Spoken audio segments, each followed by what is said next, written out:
સુપ્રભાતમ, હું છું નિરંજન પટેલ અને આજે આપણે કરવા જઈ રહ્યા છીએ પીટીએમ. હવે ભાઈ એ થશે કે આ પીટીએમ શું છે?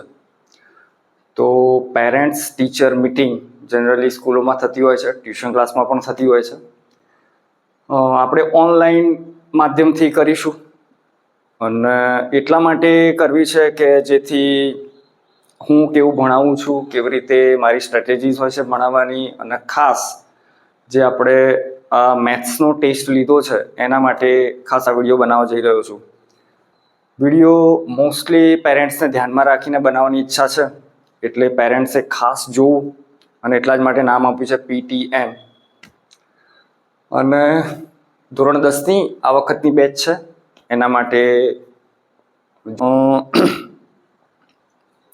આમ તો દર વર્ષે ધોરણ 10ની જે બેચ હોય તો જનરલી અમુક વાલીઓ મને કંઈક ના કંઈક સજેશન કરતા હોય છે, જે પણ પોતાના વિદ્યાર્થીને લગતું હોય કે ભાઈ કાં તો માર્ક્સ કેમ ઓછા આવ્યા, ક્યાં તકલીફ પડે છે એની, અથવા તો કોઈક એવા વાલી પણ હોય કે ભાઈ અમારા વિદ્યાર્થીને વધારે પ્રેશર ના આપતા.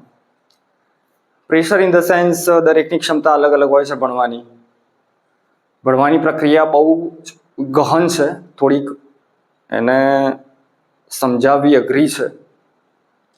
એ શિક્ષકનો વિદ્યાર્થી ઉપર કેવો ભાવ છે, કેવી આત્મીયતા છે, કેવી રીતે ભણાવે છે, આ બધો ધ્યાનમાં રાખે છે. અને વિદ્યાર્થીનો પણ શિક્ષક ઉપર કેવો ભાવ હોય છે, આના ઉપર આખી પ્રોસેસ ચાલે છે. અડધું વર્ષ પૂરું થઈ ગયું છે, પ્રથમ સત્રની એક્ઝામ આવવાની છે અને આપણે ટેસ્ટ લઈ લીધો છે અને એના માર્ક્સ પણ આવી ગયા છે. માર્ક્સ તમે જોઈ લીધા હશે અને કયા વિદ્યાર્થીઓને પ્રેશરાઇઝ કરવા, જો કે દરેક વાલી વિદ્યાર્થીને પોતાની રીતે ટેકલ કરતા હોય. વાલીને ખબર જ હોય કે ભાઈ અમારો જે બાળક છે તો એને કેવી રીતે કહેવું, શું કહેવું. એ છતાં પણ થોડીક વાત કરવી છે. ઓકે, તો જોઈએ કેવી રીતે રહે છે. તો ઓકે, પીટીએમ શા માટે આ મીટિંગ જોઈએ? તો એક તો ખ્યાલ આવે કે ભાઈ હું કેવી રીતે ભણાવું છું ને કેવી રીતે મારી મેથડ હોય છે એના માટે. બાકી તમારો વ્યૂ જે હોય, જે સજેશન હોય એ મને ખાસ જણાવવા. વાત કરવી છે તો આ જે આપણે ટેસ્ટ લીધો હતો 80 ગુણનો, બરાબર, જેમાં પ્રથમ સત્રનો અભ્યાસક્રમ એને સિલેબસ એ કવર થયો હતો અને એના માર્ક્સ પણ તમે જોયા હશે. જનરલી ટેસ્ટ છે ને એ બે પ્રકારના હોય છે, એક યુનિટ ટેસ્ટ અને એક આખો સંપૂર્ણ અભ્યાસક્રમ. યુનિટ ટેસ્ટમાં વિદ્યાર્થીઓના માર્ક્સ સરળ રીતે આવી જાય. હા, પછી વિદ્યાર્થીની કેપેસિટી ઉપર રહે છે. વિદ્યાર્થી કેવી, યુનિટ એટલે પ્રકરણ વાઇઝ ટેસ્ટ જે થાય, કારણ કે એમાં થોડું જ પ્રકરણ ભણવાનું છે, એને જ યાદ રાખવાનું છે. એક હોલ સિલેબસ સંપૂર્ણ જ્યારે અભ્યાસક્રમમાં જ્યારે પહેલો ટેસ્ટ આપો, જ્યારે વિદ્યાર્થી આપતો હોય ત્યારે એને થોડુંક રિપ્રેઝેન્ટ કરવું, માર્ક્સ લાવવા થોડાક અઘરા બને છે. એ વિદ્યાર્થીની ક્ષમતા ઉપર રહે છે, કારણ કે એનામાં એ સિલેબસમાં આખો સંપૂર્ણ અભ્યાસક્રમ આવવાનો છે. મેથ્સની વાત કરીએ તો એના સૂત્રો, એના કોન્સેપ્ટ, આ બધું. જનરલી જે મેથ્સનો ટેસ્ટ હોય છે આપણા ટ્યુશનમાં, એમાં મેથ્સમાં બે કેટેગરી છે, એક સ્ટાન્ડર્ડ મેથ્સ અને બેઝિક મેથ્સ. સ્ટાન્ડર્ડ મેથ્સનું જે પેપર હું કાઢું છું એ દર વખતે દરેક 10મા ધોરણની બેચમાં હું હંમેશા પેપર થોડુંક ટફ હોય છે. બે પ્રકારના, એક તો જનરલી પેપર ટફ થોડુંક ભારે હોય છે, પછી એક ટફેસ્ટ પેપર હોય છે જે સૌથી વધારે ભારે, વિચિત્ર દાખલાને આમ.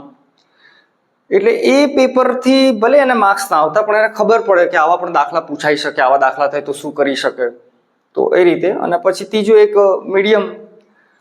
અને એઝ કમ્પેર ટુ સ્ટાન્ડર્ડના બેઝિકના પેપર બહુ જ ઇઝી અને સહેલા હોય છે, એટલે એમાં માર્ક્સ લાવવા સરળ પડે છે. કેટેગરીમાં થોડીક વાત કરીએ તો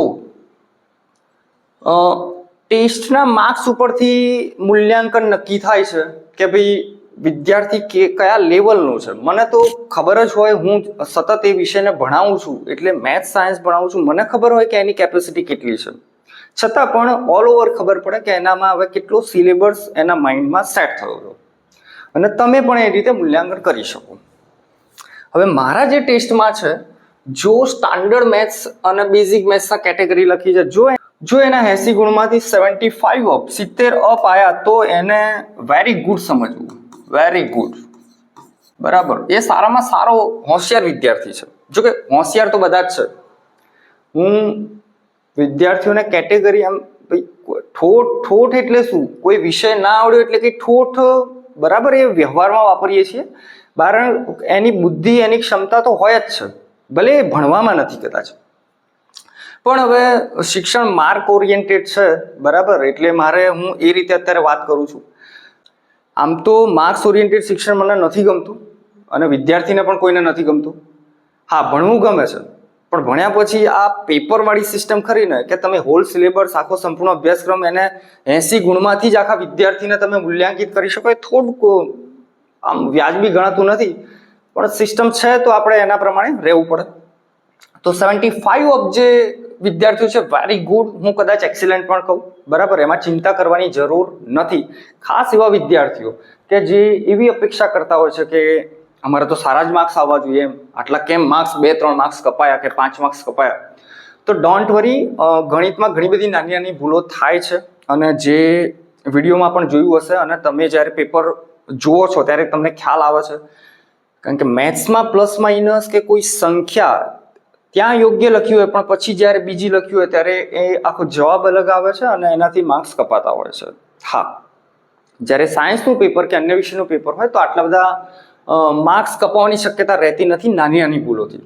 એટલે મેથ્સ એક એક્યુરેસીનો સબ્જેક્ટ છે અને તમારી જે એક્યુરેસી છે એ ચેક કરાવે છે. તો 75 અપ મારા ટ્યુશનમાં અને આપણા પેપરમાં જે 75 અપ છે, વેરી ગુડ અને એક્સિલન્ટ કહી શકો. એટલે ચિંતા કરવાની જરૂર નથી. ખાસ આ મારે વાલીને કહેવું છે. અને એવા વિદ્યાર્થી પણ જે બહુ સેન્સિટિવ છે, ખાસ કરીને બહેનો બહુ સેન્સિટિવ હોય છે, ભાઈઓને તો કંઈ બહુ પડી નથી, બરાબર. માર્ક્સ ઓછા આવ્યા હોય તો થોડા ટેન્શનમાં રહે કે બાકી બીજે દિવસે એમને કંઈ એવું હોતું નથી. પણ બહેનોને ખાસ કહું છું અને એમના પેરેન્ટ્સને કે એમને ચિંતા ના કરો. અહીંયા ભલે 75 કે ઓછા માર્ક્સ આવતા, પણ તમારું રિઝલ્ટ બોર્ડમાં અને સ્કૂલમાં સારું જ આવશે. બીજું 70 to 75 જે માર્ક્સ આવતા હોય તો વિદ્યાર્થીને એને હું કેટેગરી ગુડમાં લઉં છું. ઓકે, સારા તો છે જ, ડોન્ટ વરી. અને ખાસ આ લોકોના જે માર્ક્સ કપાયા હશે ને એ પાર્ટ એમાં કપાયા હશે. પાર્ટ એ જે MCQ બેઝ ક્વેશ્ચન હોય છે, 24 માર્ક્સના ક્વેશ્ચન હોય છે. પાર્ટ એમાં એ લોકો, હું એવું કરું છું કે ભાઈ એ ઘણીવાર શું થાય છે, એમાં કોપી કેસ થાય છે કે ભાઈ ના આવડતું હોય તો આજુબાજુમાં જોઈ લે. હું બહુ સ્ટ્રિક્ટ રાખું છું એમાં. એક તો ક્યાંય આજુબાજુ જોવે તો પેપર લઈ લેવાનું. બીજું કે સ્ટાન્ડર્ડના થોડાક જે પાર્ટ એ રહ્યો એ અઘરો હોય છે. બીજું એમાં હું રીત કરાવડાવું છું અને 20 કે 30 મિનિટમાં પતી જાય પછી હું એ પેપર કલેક્ટ કરી દઉં છું. એટલે કોપી કેસના ચાન્સીસ ઓછા બને, જેથી આપણને એક્ઝેક્ટ એનું રિઝલ્ટ આપણને ખબર પડે. અંધારામાં ના રહીએ, હું પણ ના રહું અને તમે પણ ના રહો.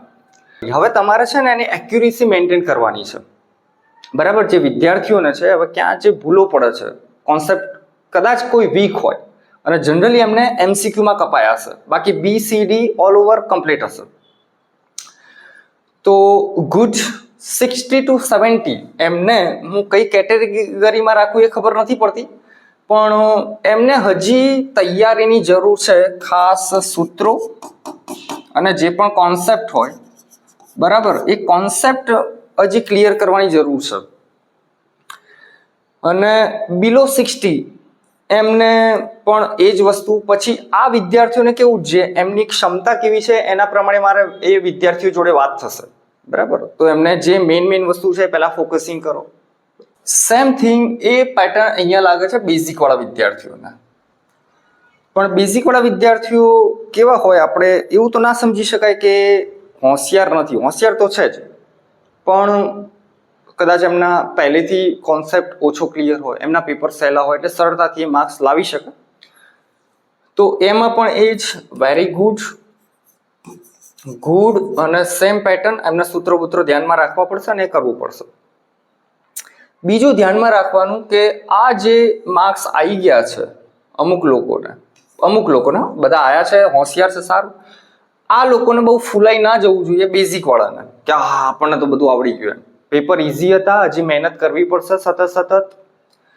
ઓપ્શન જે જનરલ આવતા હોય વાંધો નહીં, પણ કદાચ મે બી કંઈક અલગ થઈ શકે તો ધ્યાન રાખવું, બરાબર છે.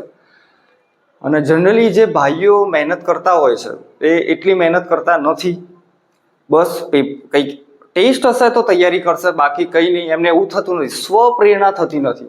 એટલે જ્યાં સુધી સ્વપ્રેરણા નહીં થાય ત્યાં સુધી રિઝલ્ટ લાવવું ઇટ ઇઝ ડિફિકલ્ટ. ટોપર્સ ના બની શકાય. ટોપર્સ, જે પણ ટોપર્સ હોય છે એ સ્વપ્રેરણાથી મહેનત કરતા હોય છે, સતત એમનું શેડ્યુલ હોય, આ એ બધું છે, અને ભણવાનું ગમે છે. પણ જે આમ માર્ક્સ ઓરિએન્ટેડ પેટર્ન આવે છે ને ત્યાં વિદ્યાર્થીઓને થોડીક તકલીફ થાય છે. 20% વિદ્યાર્થીઓ જેમનું માઇન્ડસેટ એકદમ ક્લિયર છે, જેમને મેમરી પાવર સારો છે, એમને કંઈ વાંધો આવતો નથી, પણ બાકીના 80% વિદ્યાર્થીઓને ઘણો બધો પ્રોબ્લેમ રહે છે. કંઈ નહીં, એમાંથી ફેસ કરવાનું છે, અને આ જ એજ્યુકેશન સિસ્ટમમાં આપણે આગળ વધીને જે પણ કંઈક બનવાનું છે. ચલો તો રજા લઉં, બાકી સવિશેષ બીજું કંઈ છે નહીં.